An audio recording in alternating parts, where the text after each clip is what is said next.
Hello, I'm Elfie and in today's video I'm going to show you the process of me making the McCalls M6696 shirt dress.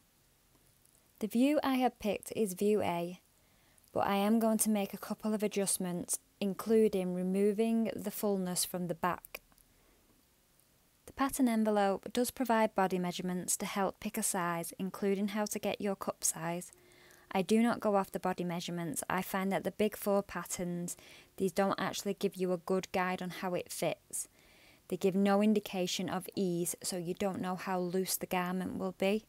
Instead, I either use the measurements given on the pattern itself, which is the finished garment measurement, or I take my tape measure and I physically measure the pattern pieces at the point I want to see, such as the bust or the waist.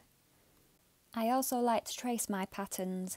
This way, if my body weight changes or I make the garment again for a friend, then I will still have all the size information included. It takes a little time, but it's worth it in my opinion. For fabric, I use this navy and red floral polycotton from Rainbow Fabrics. I'll leave a link for both the pattern and the fabric below. Once I had my pattern traced, I made the adjustments to remove the gathering in the back bodice. First, I measured the top gather and cut this away completely with a straight line at the centre back. I then measured what was left of the bottom gather and split it evenly between two darts either side of the centre back. I brought this up to mid-back to give the shaping I would need in that area. A second change I made was to eliminate the centre back seam in the skirt. To do this, I simply removed 5/8 seam allowance from the centre back line of the skirt back. When cutting my fabric, I had to take into account the directional print, keeping everything facing the same way. I didn't pattern match, but I did check I had no pattern repetition close together. Several pieces required interfacing. I cut these at the beginning too, but you'll see them when we get to them.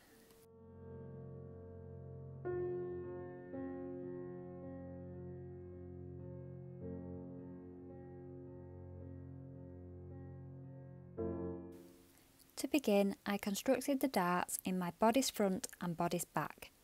Please check out the tutorial in the description if you want to learn more on mastering this technique. I didn't really follow the instructions of the pattern for this dress. The pattern instructions are fine, but I used a few alternative methods. If you sew a lot, you'll quickly discover there are multiple ways to achieve the same result, and you'll have ones that suit your sewing style.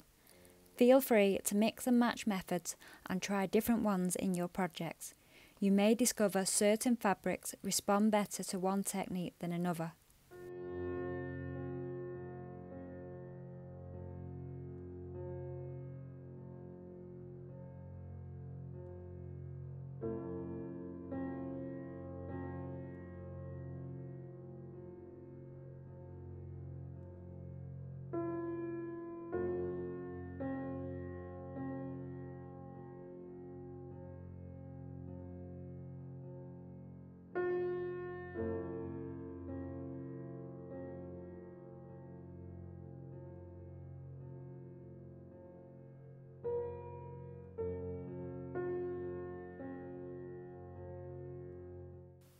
So the first point I went off plan is inserting the back yoke.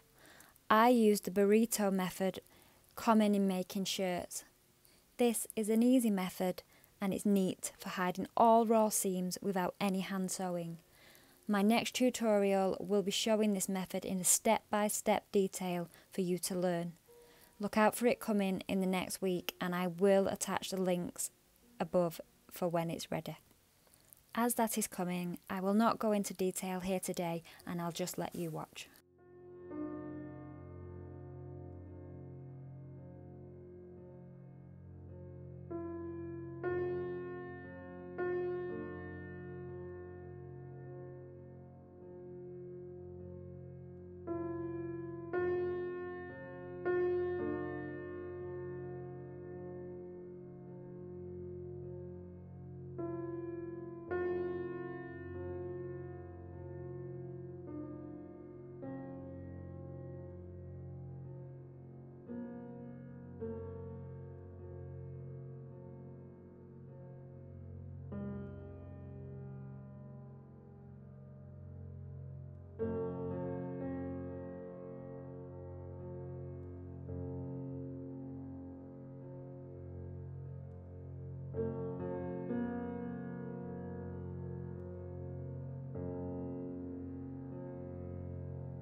Continuing on, the next step is to sew together the side seams, right sides together. I then use an overlocker to finish the raw edges and press them open. You could go with a French seam finish here for a beautifully flawless inside.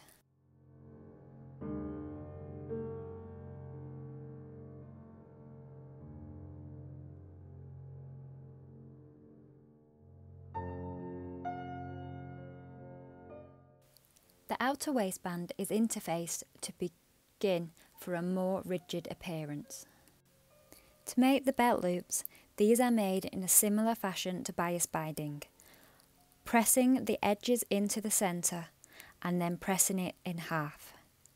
You then edge stitch both sides and cut it into strips longer than your waistband width.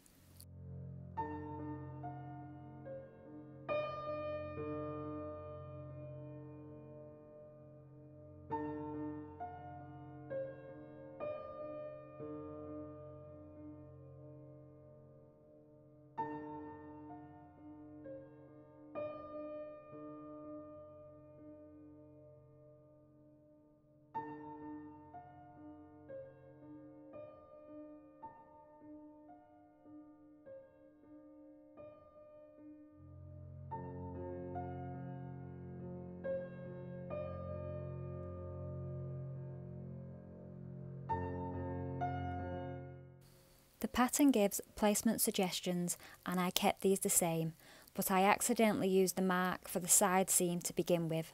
I adjust that after. I basted these in place in the seam allowance.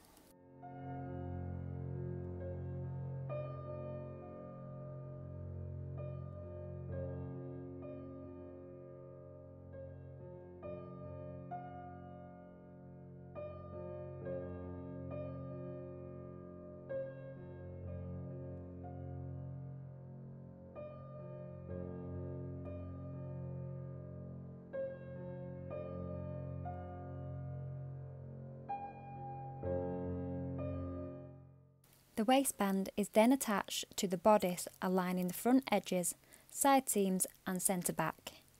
You can sew this now if you choose, but I added the inner waistband right side to wrong side of the bodice and sewed it in one go. The inner waistband has had the seam allowance pressed up on the bottom edge before attaching.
For a neat finish, the seam allowance is pressed downwards inside the waistband.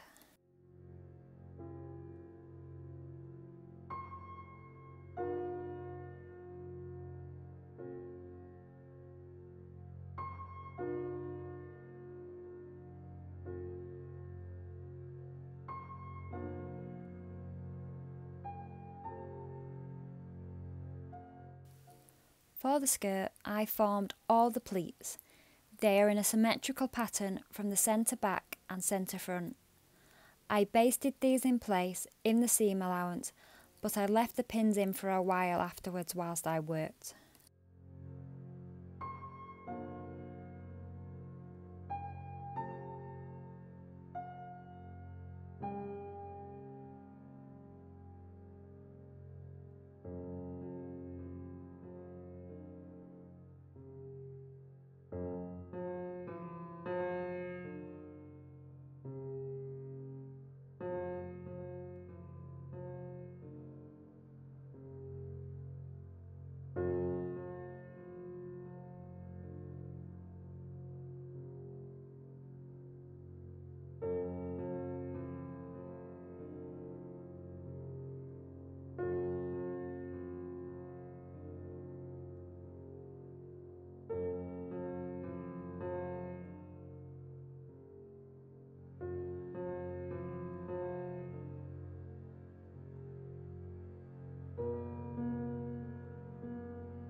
The dress has waist anchored pockets at the side seams.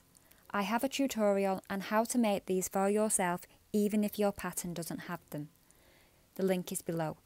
It shows you how to draft them and then how to sew them. I use the exact same method here to form the skirt section of my dress.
Skirt complete, I attach it to my outer waistband, right sides together.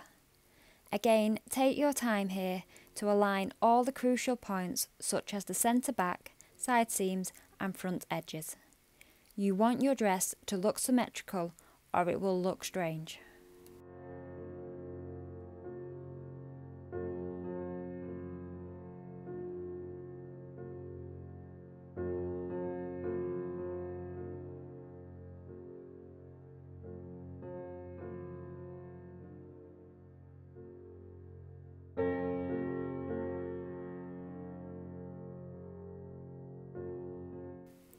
Press the seam allowance up, then bring the inner waistband down over the top. You can hand stitch it in place, but I chose to stitch in the ditch along the seam we just made to secure it.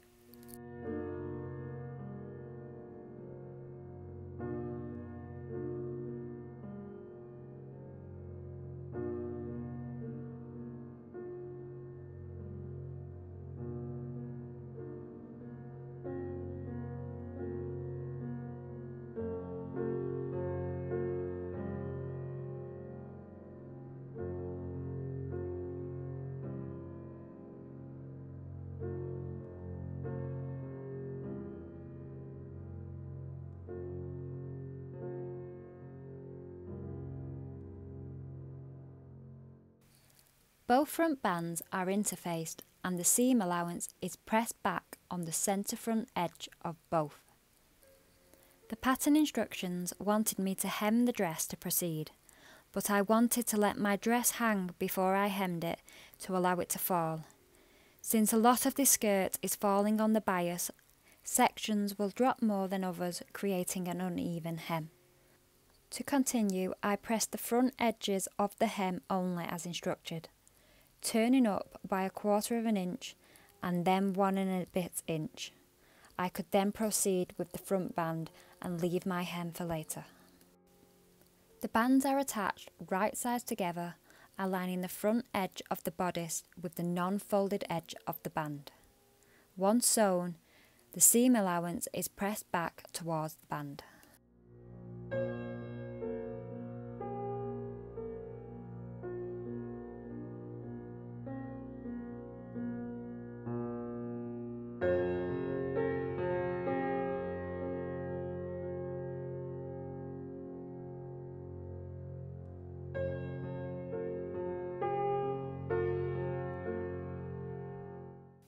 The band is folded in half, right sides together and pinned at the base.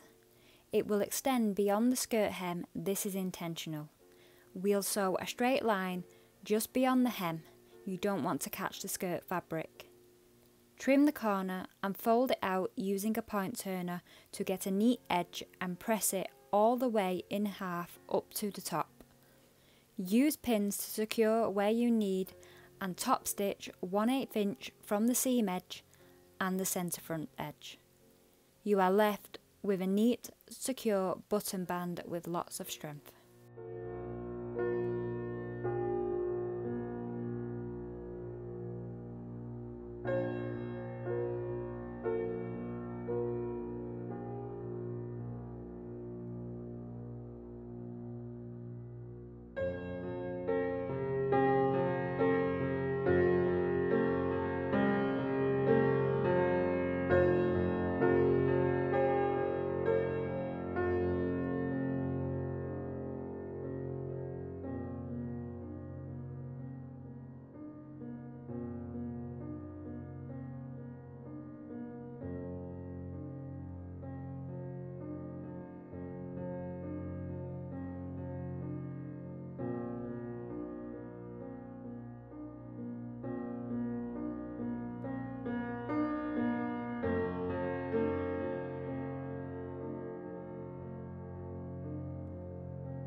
The collar construction was another area I did not follow the pattern instructions. I prefer the accuracy of this method I will show you, but again, the method in the instructions is perfectly fine if you prefer it. I will be following this up with a more detailed in-depth video soon and will place the link in the description explaining how it is done.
The armholes are finished with bias binding.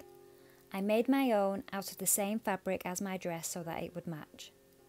It was attached to the right side of the dress and sewn with the inside fold on the 5-inch seam allowance.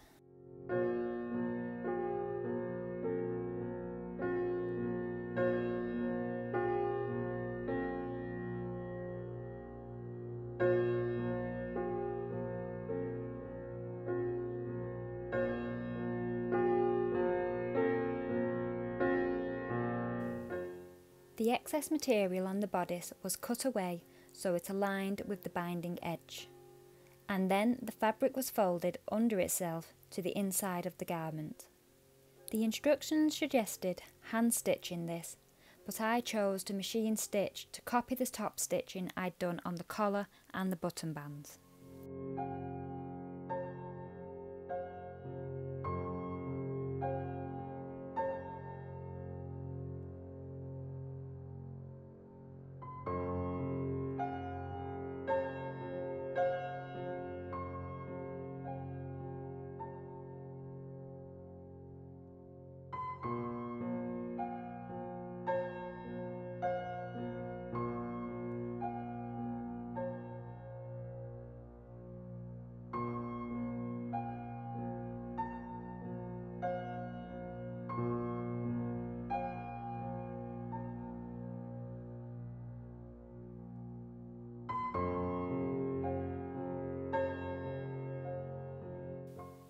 For buttonholes, my machine has a one-step buttonhole feature, so it's straightforward once I've set the size. For buttonholes on a band, they go vertically, with the collar stand button on the horizontal. I didn't use the placement shown on the pattern. Instead, I tried on the garment, pin the major pulling points that you want to have a button at, usually at the breast and the waist. Then I separate the distance between evenly with however many buttons you have. I use fray check on the front and back of the buttonholes before cutting them open with a knife.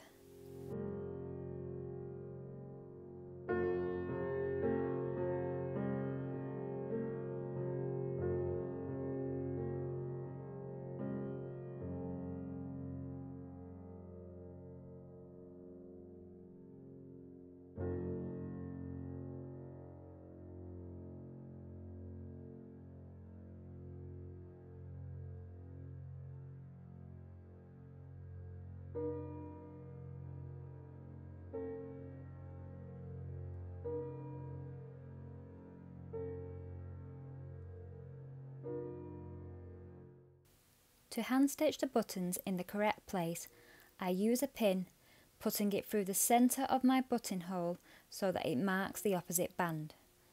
I then fasten this and repeat the process on the surrounding buttons till all are done.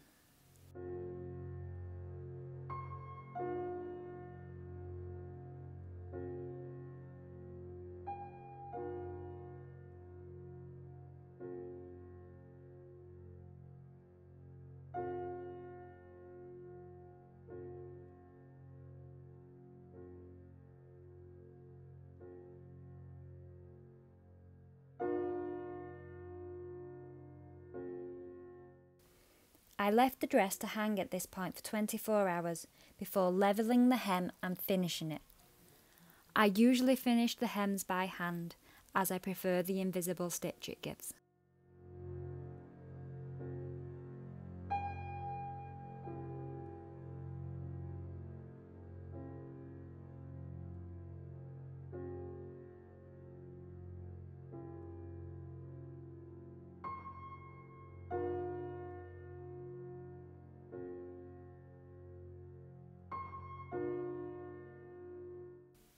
So here is the finished dress. I'm glad I removed the gathering from the back bodice as it gives a much neater silhouette. I already want to make this in some other fabrics and it looks polished and neat. I really like this pattern and it looks versatile with the different sleeve options. I also think it has a very secure construction, especially if you make the changes I made here.